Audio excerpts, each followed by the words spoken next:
Hey everyone, what's up? It's Lauren Carr, which is Veganin, where in each episode we try to look at a different aspect of the vegan lifestyle. And oh my gosh, we are bringing in the new year with some tips on becoming vegan. And hey, if you're new to the channel, please make sure you subscribe because believe me, you do not want to be missing out on these so fantastic good times.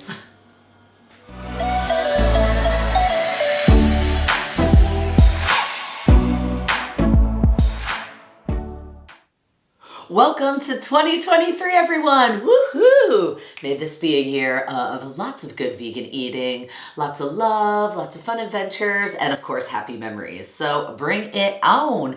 Now, I do always like to start off the year with this topic, as you know, because it is in the title. We will be doing tips on becoming vegan. Now, I do understand some of you might be just wanting to cut down on your meat consumption. Some of you might want to be doing Veganuary, and some of you might want to become vegan. So I just wanted to share some tips with you all, and hopefully you'll find it helpful on your vegan journey or eating less meat journey. So here we go. My number one tip would be find the reason that you want to become a vegan or eat less meat.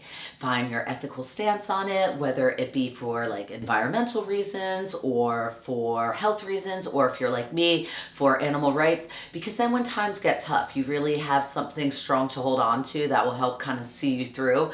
It'll kind of give you that clear path to becoming vegan. So just finding a really good point and reason why you want to do it.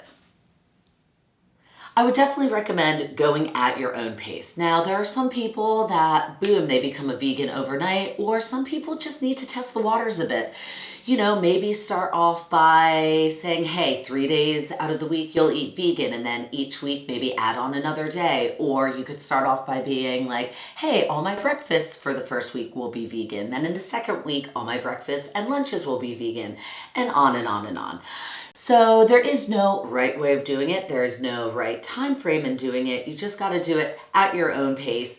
I know for me, actually, in my journey on becoming vegan, I ate meat. I was a pescatarian for a year, then I was a vegetarian for a year, and then I turned vegan actually after watching Earthlings. I was very impacted by that. So, you know, sometimes it is a longer journey, but be kind to yourself and enjoy the ride.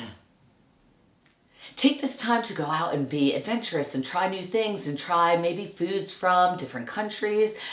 You know, really expand, maybe try some more spices, try some fruits and vegetables that you've not heard of before. So think of it more as an adventure into trying some new kinds of cuisines, because there are numerous ones around the globe that are vegan, that are insanely tasty, that maybe you just didn't know about. Enjoy that journey. A culinary delight. As most of us know, we can make a diet as healthy or unhealthy as we want.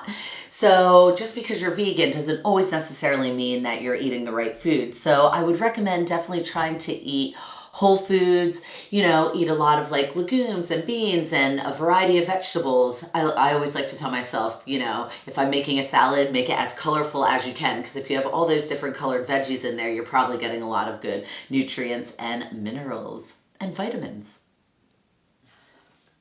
Get educated, because knowledge is power.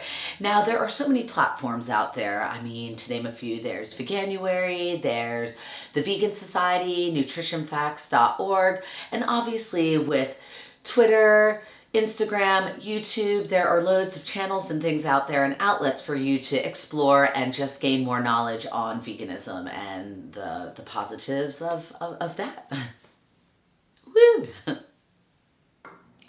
Discover accidentally vegan foods. Hey, who knows? Some of your favorite foods might be accidentally vegan. For instance, I know like Oreos are, there are a lot of crisps that are, you know, things like falafels, hummus, stuff like that. Oh yes, all vegan. So check that out. Obviously read the back of the labels and you might be surprised. Pleasantly surprised. Veganize your favorite foods. So get a list of your favorite foods and like I said, veganize them.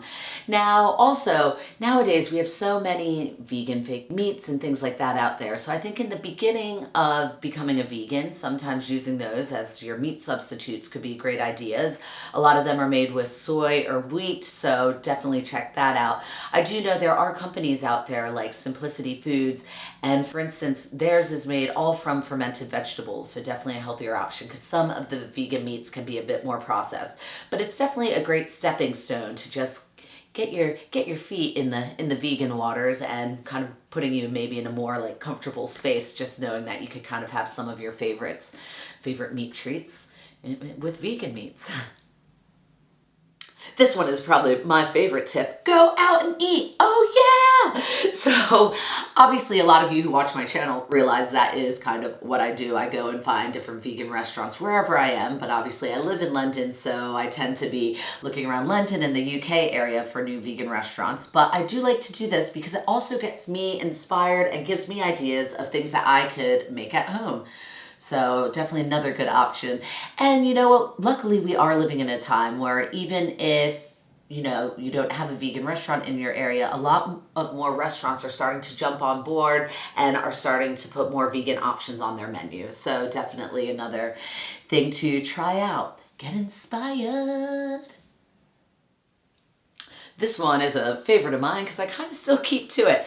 Try to find 5 meals that could be your to-go meals, that are quick and easy to make, that you really enjoy, that of course are vegan, that you have and that is kind of in your repertoire. So you could always pull those out and give yourself a delicious meal. So, doing some research, looking at different recipes and just finding something you like.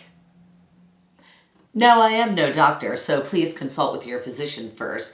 But 2 supplements I would recommend would be B12 and vitamin D. These are just great ones to take because you're not always getting that in your vegan diet. But like I said, consult with your doctor first, but definitely ones to check out and get educated on. Protein. Oh my gosh, if I had a penny or pence for every time someone came up to me and they're like, oh my gosh, where do you get your protein? Or they were concerned about my protein levels. Oh my gosh, I'd be rich. Now, as some of you know, I am a personal trainer and I work out like 5 to 6 days a week, and I have never felt like that my protein was a problem. I never felt sluggish or energy dips or anything like that. There is so much out there in the vegan world that, contains protein. There's a lot of legumes, there's beans, there's pulses, tofu, soya, tempeh, nuts. Certain vegetables have some protein in it, but there's also whole grains, there's buckwheat, there's quinoa. So when combined all together, there are numerous things out there in ways that you could get your protein in. And like I said, I have really never felt it to be an issue or a problem. And also nowadays, and I wouldn't be eating this all the time, but in some of the vegan meats, they do put extra amounts of protein in there. So it is another way that you could get your protein, but obviously sticking with the whole foods is probably the better option. But, like I said, there are definitely numerous ways to get it. And I will be talking a bit more about protein next week in next week's episode. So please stay tuned and watch that one.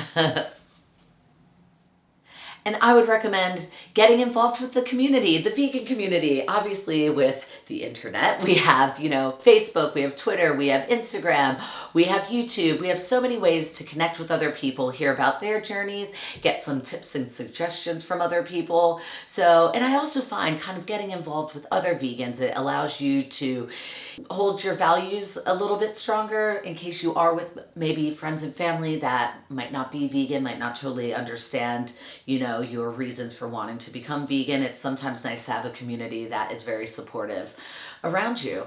And hey, you guys are always free to contact me either on my Instagram page @justveganing or in the comments below. I'm always happy to share some tips and stuff. So community support, way to go. Well, I hope you found those tips useful, and if you have any that you would like to share, please do leave them in the comments below because I'm sure everyone would like to read them and get inspired. And you know what? Let's have 2023 be our year. And as always, thank you so much for watching, and please make sure you like, share, and subscribe to Just Veganin, and follow me on Instagram @JustVeganin.